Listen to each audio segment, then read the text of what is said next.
మాటల్లేవు, మాట్లాడటాల్లేవు.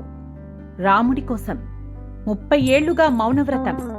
రాముని కోసం అపర భక్తురాలు సరస్వతి. అయోధ్యలో రామ విగ్రహ ప్రతిష్టాపనతో వీడనున్న మౌనవ్రతం. అయోధ్య రామమందిర పూజకు వెళ్తున్న వృద్ధురాలు. జార్ఖండ్లో మౌనిమాతగా పిలుపు. ఆ వృద్ధురాలు రామునికి అపర భక్తురాలు. నిత్యం శ్రీరామ నామస్మరణే. భర్త చనిపోయాక జీవితాన్ని రామునికి అర్పణం చేసి తీర్థయాత్రలో మునిగిపోతూ స్థానిక మౌనిమాతగా పేరు సంపాదించుకుంది. ఇంతకీ ఆ మాత ఊరు ఎక్కడా, ఏ రాష్ట్రం అనుకుంటున్నారా? మన దేశంలోని జార్ఖండ్ రాష్ట్రం.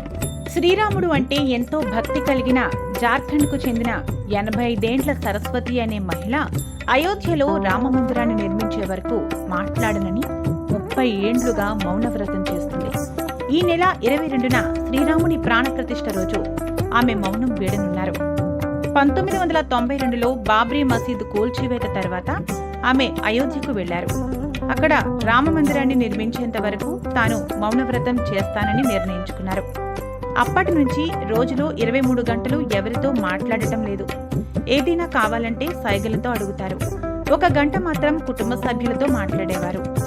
అయోధ్యలో రామమందిర నిర్మాణం కోసం 2020లో ప్రధాని మోదీ భూమి పూజ చేసిన తర్వాత ఆమె 24 గంటలు మౌనవ్రతం పట్టినట్లు సరస్వతీదేవి కుటుంబ సభ్యులు వెల్లడించారు.